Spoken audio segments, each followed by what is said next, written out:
welcome to another edition of 100% LCFC TV. I'm Phil Holloway, and I'm here with Dave Sullivan again. Good afternoon, Phil. Hi Dave, good to see you again, thanks for joining us. That's all right, you're welcome. We're here today to preview the West Brom game, which is at home on the King Power Stadium on Saturday. Yeah, big game for Leicester. It is. It suddenly becomes even more and more important after the Swansea game. Yeah, I think home games are massively important for Leicester this season. We're unbeaten so far, but home games are always going to be important. Away games are going to be difficult for us to get points from. 3 in the bag from Stoke. Some disappointing ones, according to social media recently. Yeah. But teams we've gone to recently, Crystal Palace in particular, not an easy place to go and get a victory. Newcastle at the weekend got a great win over at Spurs. Yeah, it shows they're not as bad a team as people think. Possibly so. Yeah. I mean, there's certain games we picked out before the start of the season, and West Brom at home is one of those where it's not going to be easy because they've got a good squad, they've got some quality players in there. Julian Lescott's in there, isn't he? Yeah, Barrinho, the forward, he looks very lively. They're not a Mickey Mouse outfit. They've got, if you went player by player across their team and Leicester's, they're probably going to get the nudge on each position. Yeah, their form hasn't been terrific just lately. No. So I think our fan base will be expecting a win.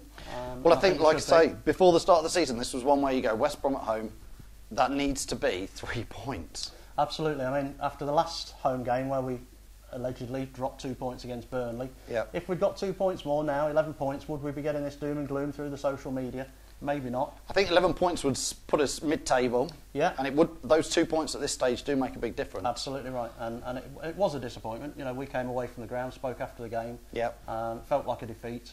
And just that little bit of rub of the green sometimes you need. So I'm sure it'll come right during the season. We'll get something like that at some stage. I mean, 3 points would see us leapfrog over West Brom and would probably take us again straight into mid-table. Yeah. A defeat wouldn't be the end of the world. A defeat never is a draw. A draw, what am I talking about? A draw wouldn't be the end of the world. But a win, I think most fans are going to go into the game thinking, let's have a win. I think it's the first real game that the players have gone into with pressure. Yeah. Early doors, the tough fixtures that we had early doors, expectations were fairly low. The expectation then built after the Man U game. It went too high, probably. Yeah, possibly. Too high, didn't it? But after the Man U game, the expectation was very high. Now we've only got 1 point in 3 games. Now there's a little bit of pressure on the players to deliver a result. And probably for the first time this season. Did you see some of Nigel Pearson's comments after the game against Swansea? Do you just start to feel, not pressure from him, but is he trying to take pressure off the players, or is he handling that well? Possibly. I think he was very honest in his approach after the game. He didn't, previous games he said, I've seen positives, and I'd seen people in social media saying, if he says we've seen positives this week, etc., etc. He didn't say that. What he said was, we didn't play well today. We have got to up our game. You can't afford to switch off, which is what we did at Swansea. You look at the analysis again on Sky. On 2 occasions, we switched off and we got players out of position. That cost us 2 goals. And they only had 3 attempts on target, as we spoke in the piece we did after the game. So players have got to be switched on for the whole 90 minutes. In the Championship, you can get away with the odd mistake. In this league, you can't. You make a mistake, it's going to bite you. At the start of the season, on 100% LCFC TV, we were talking about, when we're playing Arsenal and Everton and Man United and Chelsea away, the fact that, OK, we're not going to pick up many points, but it's about the performance. Yes. And we had the performance then, and actually we did pick up points. I think in the last 3 games or so, the performance has seemed to have dropped a little bit. And I think, at least against West Brom, we want to see that performance levels back and the team looking like they're on song. I think fans always, certainly myself and you probably agree, if you see your team give 100% and get beat, you can walk away from the game saying, we had a go. Because Swansea, again, were probably the better team. Yep.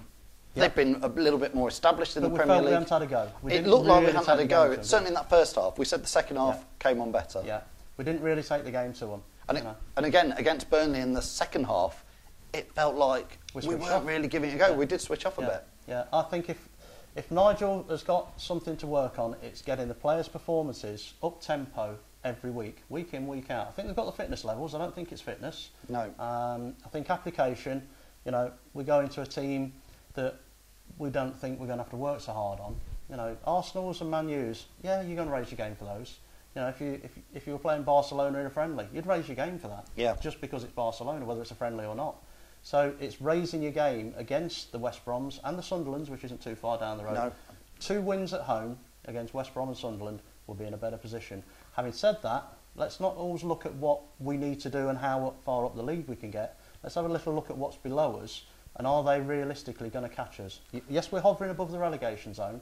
QPR don't look a good side. So they're only on 4 points, QPR and Burnley as it stands, and we're on 9, so it's not a cushion really as such, but I think people need to relax a little bit about the situation, because we have had a good start. It's again the expectation, isn't it, from the Man U game?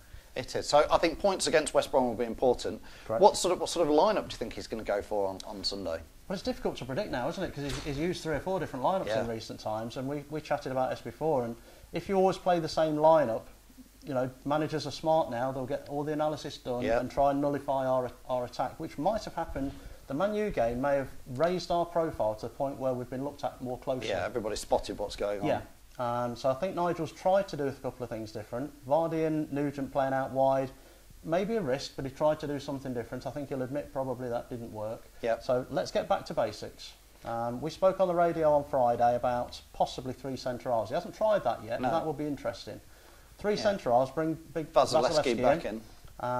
2 wide players, 3 in midfield. Let's stick with 2 up front. Let's give Ajola some decent support, but let's go Vardy and Ajola up front. I had lots of people saying, "Oh, just go 4-4-2. We know what we're doing. Put it back to how we were playing last season." Dead easy to play against, though. Yes. Well, I think you should go 4-3-3 maybe, but at home, and go out for it. Go and attack West Brom. 3 centre-halves, 3 central midfielders, 2 wide men. It can be anything you want it to be. It's a very fluid system. Yeah. And if we can get used to playing that, and players are pushing into holes and creating spaces, and ultimately creating chances. If we create chances behind somebody's back 4 for Vardy, he's got the pace to destroy them. If we create decent quality chances on the floor and in the box, even in the air, Ajola is going to finish them. But if we don't feed them, we can't expect. If you don't put the ball in that area for Ajola, he's not going to get a chance. It's no good criticising. It's no good criticising his strike rate if we're not going to get not giving him the ball. Yeah. Now, just before we finish, Dave, I think we've got one of your foxes again to try and give away. Have we got it with you? We have. It's still here. I gave this to 100% LCFC to use in a competition a few months ago now. It has been. We've tried to give it away every week. So we're asking you lot. Now, this is a home game.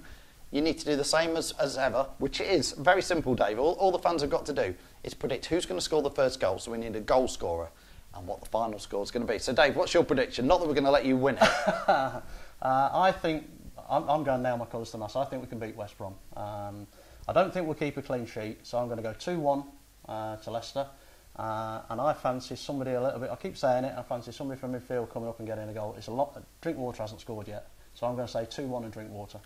I think Ajola will probably score first, but I'm actually going to go for Mahrez, who on Saturday looked like the most likely to score against Swansea with a couple of those long-range shots. So I'm going to go Mahrez, and I'm going to go 2-1 as well, because I don't think we can keep a clean sheet at the moment. So if you want to win one of these lovely little foxes, get your guesses in.